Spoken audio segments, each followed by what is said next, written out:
કેમ છો વિદ્યાર્થી મિત્રો? આપણે અભ્યાસ કરી રહ્યા છીએ ગુજરાત પ્રાથમિક શિક્ષણ અધિનિયમ 1947, જેમાં આપણે મિત્રો સૌપ્રથમ પ્રસ્તાવનાનો વિડિયો જોયો, પછી પ્રકરણ 1 પ્રારંભિક જોયું, પછી પ્રકરણ 2 જિલ્લા મ્યુનિસિપલ સ્કૂલ બોર્ડની રચના જોઈ.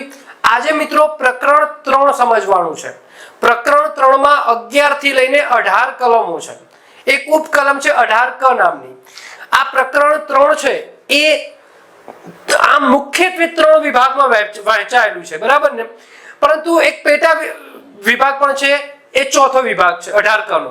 તો મિત્રો સંપૂર્ણ માહિતી સમજી લેવી છે.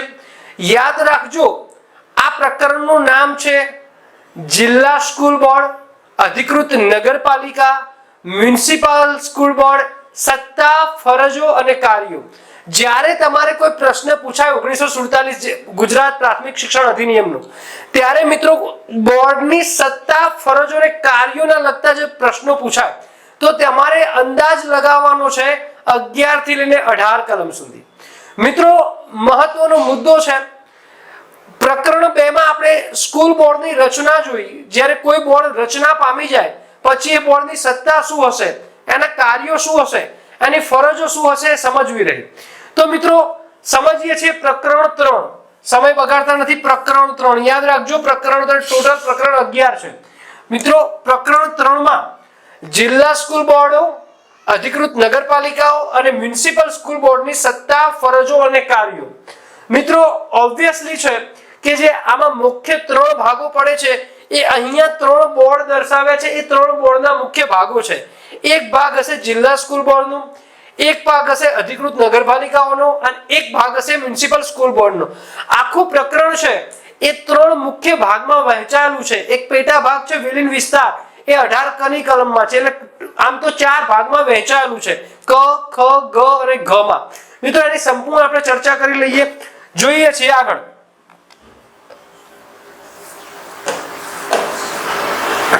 તો જોઈએ મિત્રો, કલર બદલી દઉં. પ્રકરણ 3.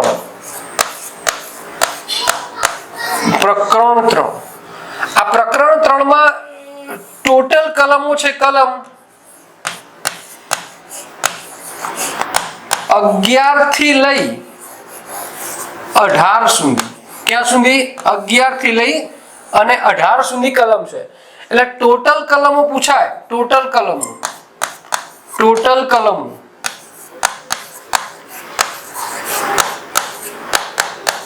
8 છે. 11 થી લઈને 18, 8 ટોટલ કલમો છે.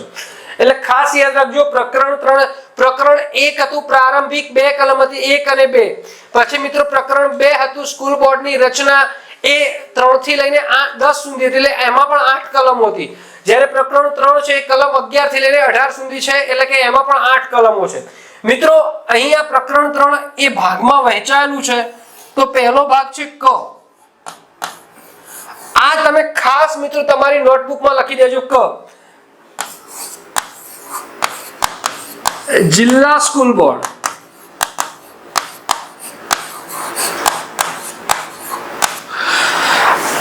જિલ્લા સ્કૂલ બોર્ડ માટે કલમ 11 થી લઈને 15 સુધીનો ઉલ્લેખ છે. 11 થી 15.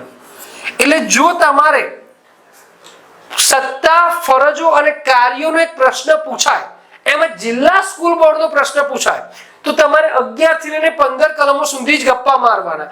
તમને એલિમિનેશન કરતા આવડવું જોઈએ મિત્રો. આ પેપર છે એ તમને 100% તમે જેવા જવાબ ધારો છો એવા નહીં મળી રહે. તમારે આ ના આવે, આ આવશે, એ તમારે અંદાજ લગાવવો પડે છે. મિત્રો પ્રકરણ 2 છે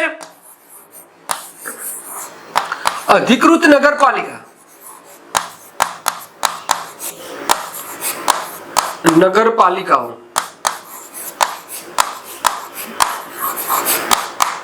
એ 16 અને 17 કલમ છે. આઈએમપી છે, યાદ રાખજો. આ કલમોનું વિભાજન પણ તમે યાદ રાખજો. જિલ્લા સ્કૂલ બોર્ડની કલમ ક જે ભાગ છે એમાં 11 થી 15 કલમોનો ઉલ્લેખ છે. અધિકૃત નગરપાલિકામાં 16 અને 17 એટલે કે 2 કલમનો ઉલ્લેખ છે. ગ, મ્યુનિસિપલ સ્કૂલ બોર્ડ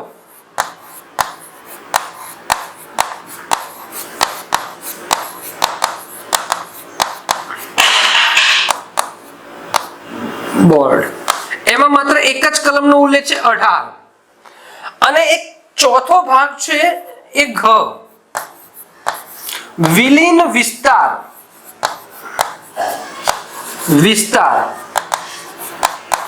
એમાં 18 ક નામની કલમ જ્યારે પણ તમારે વિલીન વિસ્તાર શબ્દ આવી જાય ત્યારે 18 ક નામની કલમ અંદાજ લગાવી દેવાનો કારણ કે એક જ કલમ છે તો ફરીથી કહું છું આઈએમપી પ્રકરણ છે જિલ્લા સ્કૂલ બોર્ડ અધિકૃત નગરપાલિકા school board municipal school board સત્તા ફરજો અને કાર્યો આ પ્રકરણનું નામ છે આ પ્રકરણમાં કુલ કલમો 11 થી લઈને 18 છે એટલે કે 8 કલમોનો સમાવેશ છે આ પ્રકરણમાં 4 વિભાગોમાં વહેંચાયેલું છે આ પ્રકરણ ક વિભાગ છે જિલ્લા સ્કૂલ બોર્ડ જેમાં 11 થી લઈને 15 કલમોનો સમાવેશ થાય છે ખ વિભાગ છે અધિકૃત નગરપાલિકાઓ જેમાં 16 અને 17 કલમનો ઉલ્લેખ છે મ્યુનિસિપલ સ્કૂલ બોર્ડ 18 કલમ છે એક જ કલમ છે અને વિલીન વિસ્તાર 18 ક જેમાં એક જ કલમ છે એટલે તમારે ખાસ આ યાદ રાખવું પડશે અને આ તમે યાદ રાખશો તો પ્રકરણ 3 માં તમે અંદાજ લગાવતા થઈ શકશો આ પ્રશ્નનો જવાબ આ આવશે એ તમે એલિમિનેશન કરી શકશો બરાબર ને